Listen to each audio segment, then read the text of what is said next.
Welcome to Star Achievers.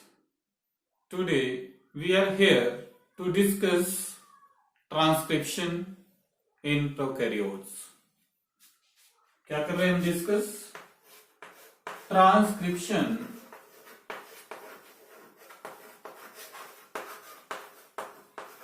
In prokaryotes.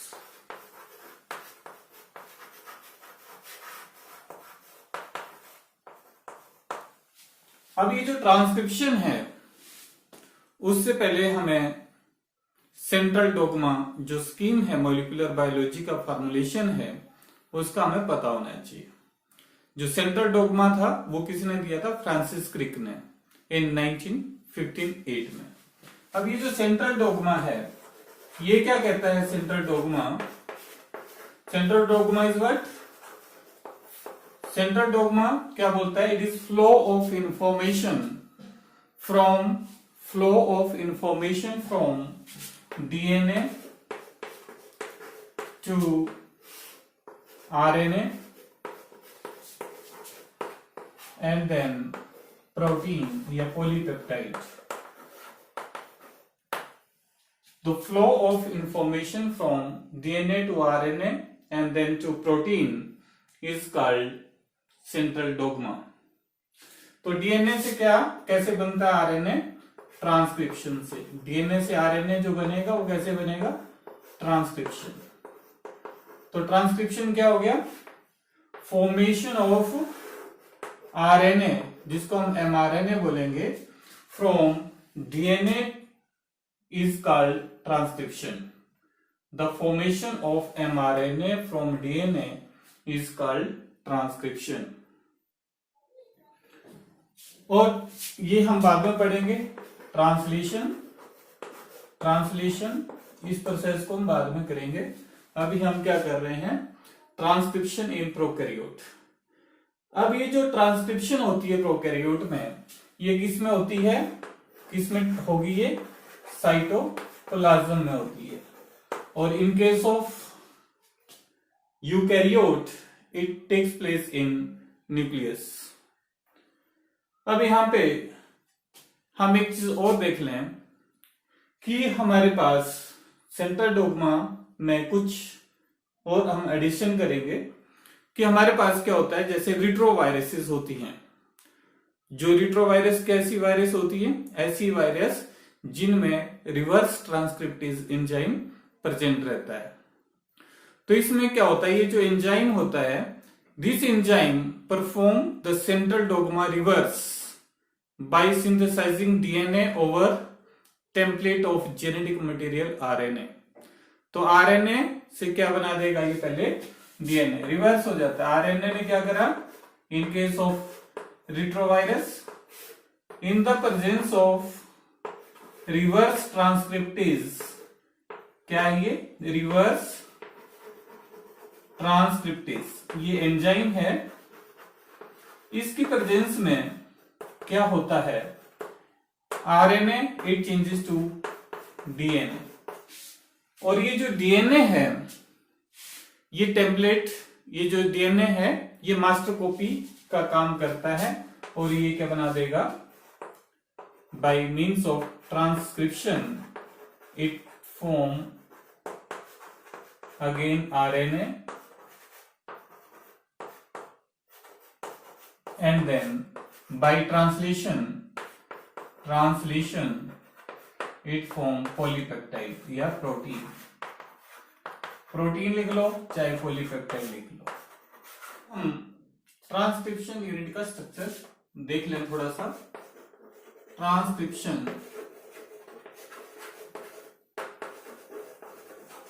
Unit. अब ये जो ट्रांसक्रिप्शनल यूनिट है उसमें क्या क्या रहेगा हमारे पास? जो ट्रांसक्रिप्शन यूनिट ये डीएनए बना रहा हूं मैं. ये डीएनए है जिस पे क्या बनेगा? हमारा आरएनए. अब यहां पे क्या है? प्रमोटर रीजन है और यहां पे टर्मिनेटर रीजन है. ये ऊपर वाला जो स्ट्रैंड है इसकी पोलैरिटी 3 प्राइम टू 5 प्राइम है और इस वाले की 5 प्राइम टू 3 प्राइम है. ठीक. अब यहाँ पे ये जो बीच वाला पोर्शन है इसको क्या बोला मैंने, स्ट्रक्चरल जीन। क्या है ये इसमें, स्ट्रक्चरल जीन।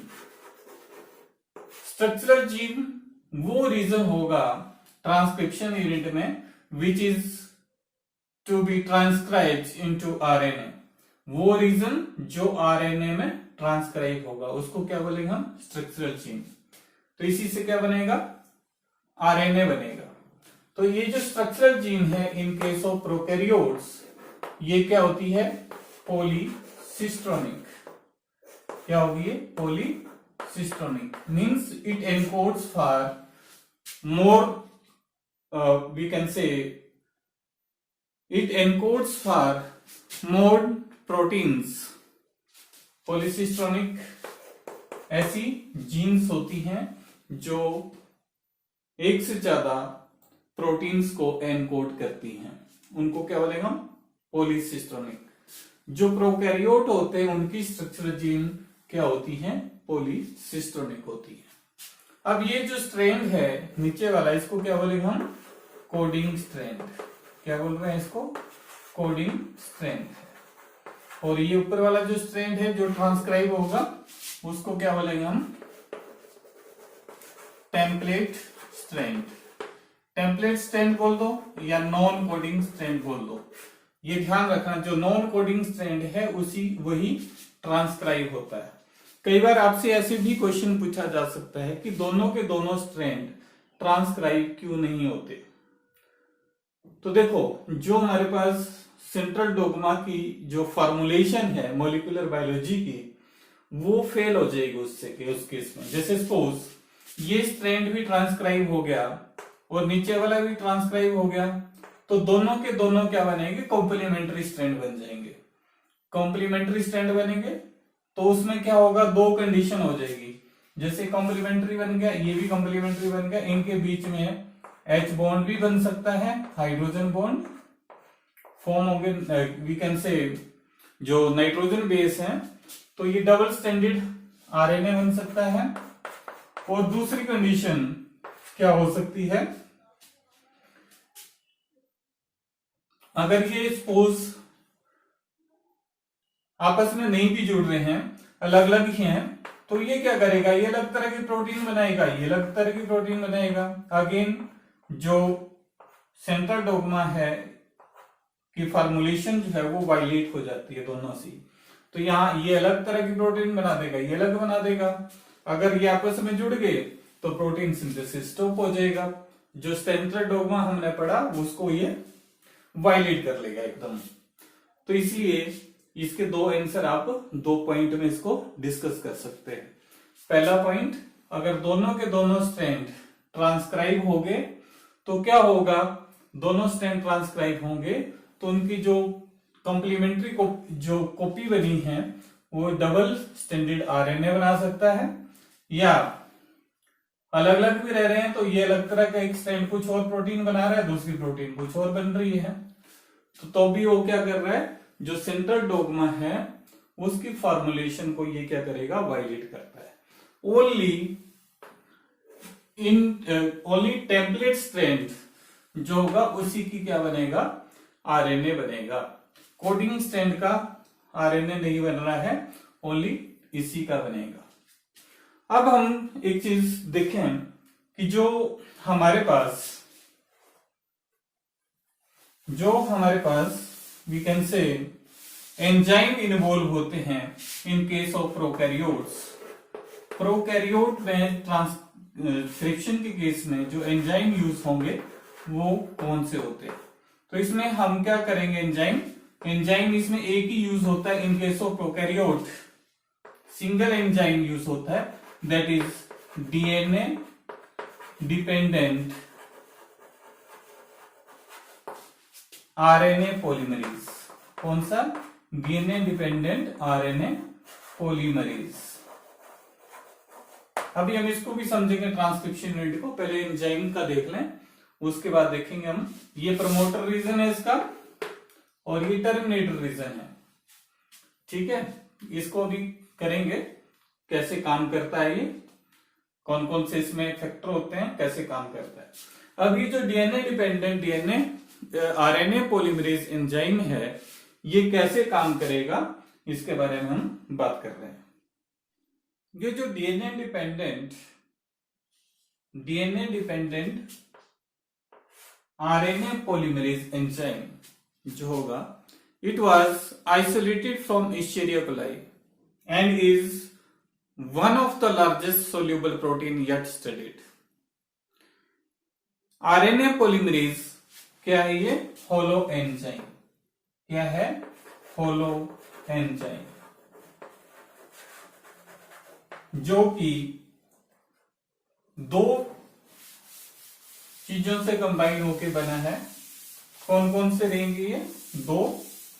अगर यहां हम बात करें, ये जो आरएनए पॉलीमरेज है, डीएनए डिपेंडेंट आरएनए पॉलीमरेज, ये जो एंजाइम है, ये क्या है? होलो एंजाइम है। एक holo enzyme means complete enzyme है। अब ये जो होलो एंजाइम है, जिसको हम पॉलीमरेज बोल रहे हैं, कंप्लीट एंजाइम, ये इसमें क्या क्या रहेगा? दो यूनिट रहती हैं, दो यूनिट से मिलकर बना होता है। पहली क्या रहेगी? सिग्मा फैक्टर, और दूसरा जो रहेगा ये स्मॉल यूनिट है, जो बड़ी लार्जर यूनिट होगी उसको क्या बोलेंगे हम? We can say core polymerase. क्या बोलेंगे उसको हम? कोर एंजाइम या कोर पॉलीमरेज। ये दो सब यूनिट रहेंगे, दो सब यूनिट होती हैं। Smaller is what? It is sigma factor, and larger is what? It is core enzyme. अब ये जो कोर एंजाइम है, it is made up of 2 alpha सब यूनिट। ये जो कोर एंजाइम है किससे मिलकर बना होगा? 2 अल्फा सब यूनिट से मिलकर बना होगा, 2 बीटा सब यूनिट से मिलकर बना होगा, और एक सिंगल, वी कैन से एक सिंगल ओमेगा यूनिट से मिलकर बना होता है। तो सिंगल इसमें क्या है? Omega unit, single omega unit से मिलकर बना होता है। अब एक चीज और मैं इसमें डिस्कस कर रहा हूं, ये जो कोर पॉलीमरेज है या कोर एंजाइम है, ये जो है even in the absence of this sigma factor is able to transcribe the RNA। ये RNA बनाता है, पर ये क्या करता है? दोनों के दोनों स्ट्रैंड से mRNA बना देता है। दोनों स्ट्रैंड, कोडिंग से भी, नॉन कोडिंग से भी। या नॉन कोडिंग को क्या बोला था हमने? Template strand. एक्चुअली में वही बनना चाहिए, तभी वहां पे जो फॉर्मुलेशन है इसकी मॉलिक्यूलर बायोलॉजी की, उसको वो फॉलो होती है, अदरवाइज नहीं होती। तो इस केस में जो सिग्मा फैक्टर है, जो स्मॉलर सब यूनिट है, वो क्या करती है? ये ट्रांसक्रिप्शन प्रोसेस को इनिशिएट करवाती है। कैसे करवाएगी? Either by recognising promoter region, जो स्ट्रक्चरल यूनिट हमने पढ़ी थी उसमें प्रोमोटर रीजन हमने देखा था, either by recognising promoter region और by mediating binding of core enzyme या core protein to the promoter region. अब इसमें एक चीज और बता देता हूं। अभी तक इनका ये जो अल्फा सब यूनिट है और ओमेगा सब यूनिट है, इनका हम फंक्शन के बारे में क्लियर पता नहीं है, पर ये जो बीटा सब यूनिट है, यही बीटा सब यूनिट किसकी? कोर एंजाइम की डीएनए के साथ कंबाइन करती है। जैसे हम जो है एक वी कैन से एंटीबायोटिक की बात करें, रिफेम्पसिन। क्या है एंटीबायोटिक? रिफेम्पसिन।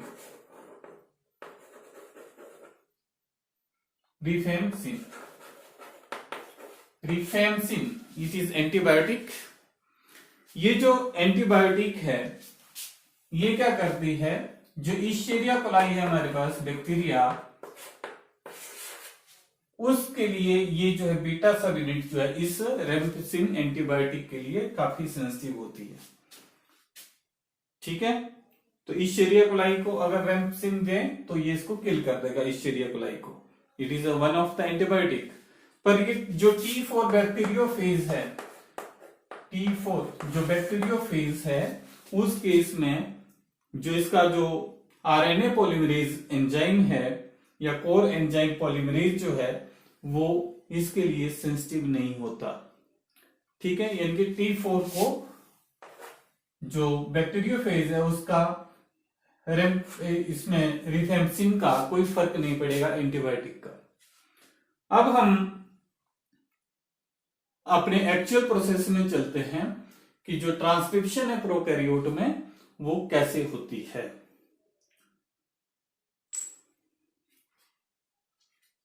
अब हम क्या कर रहे हैं, ट्रांसक्रिप्शन इन प्रोकैरियोट, उसका प्रोसेस देखेंगे। ट्रांसक्रिप्शन प्रोसेस क्या कर रहे हैं अब हम, ट्रांसक्रिप्शन प्रोसेस इन प्रोकैरियोट।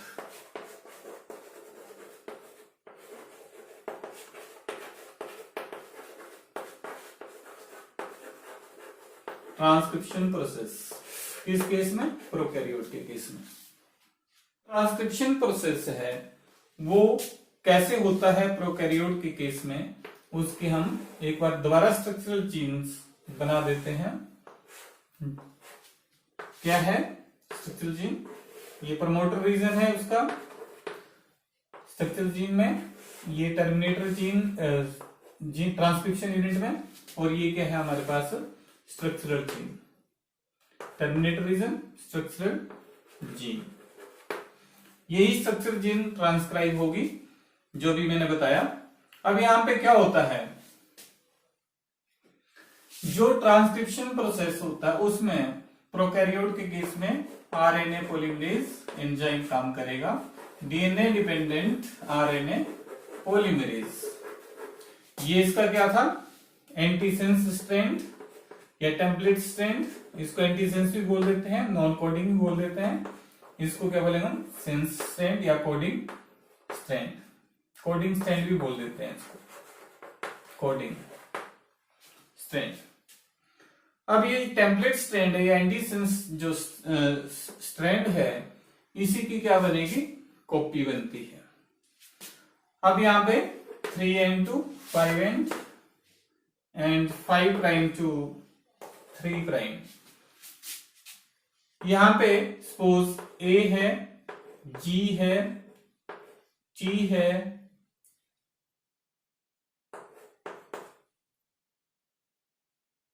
या ए है, सी है, वी कैन से जी है। यहां पे क्या रहेगा, टी, यहां पे सी, यहां पे टी, जी, सी, और इनके बीच में हाइड्रोजन बॉन्ड है। अब पहला स्टेप क्या होता है, सपोज हम बात करें कि जो हमारे पास राइबोन्यूक्लियोटाइड्स होते हैं उनकी एक्टिवेशन होती है।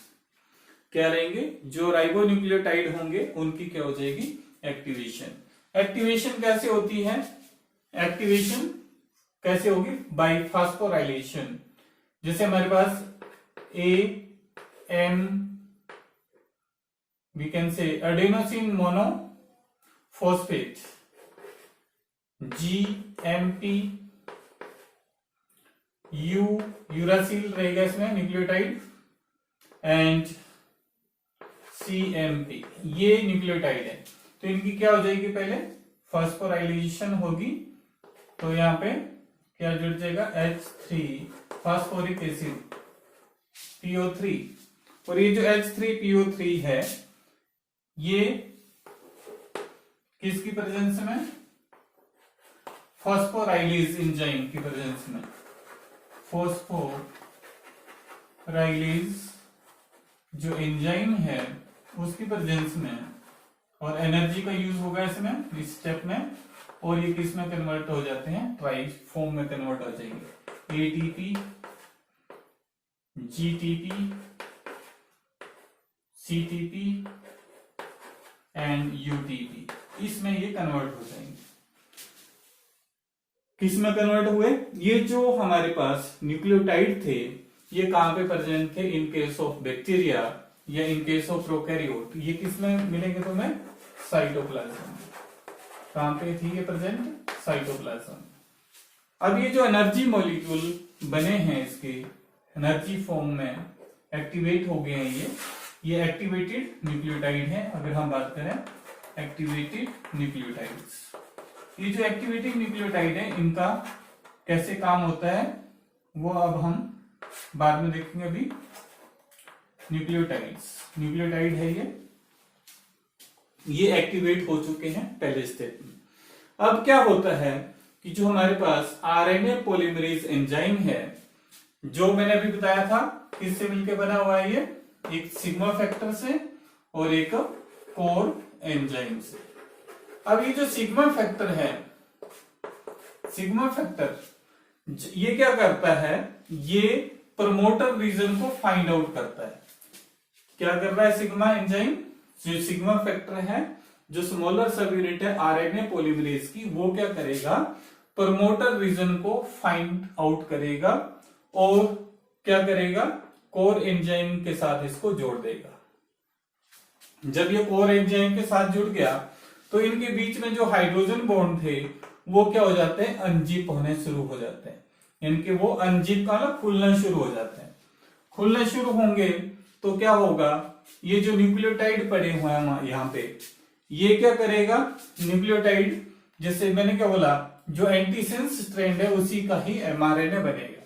तो यहाँ पे क्या हो जाएगा, ए के साथ क्या जुड़ेगा, अब यू, ठीक है, और आगे चलेगा तो यहाँ पे क्या जुड़ जाएगा, सी, यहाँ पे क्या जुड़ेगा, न्यूक्लियोटाइड यू।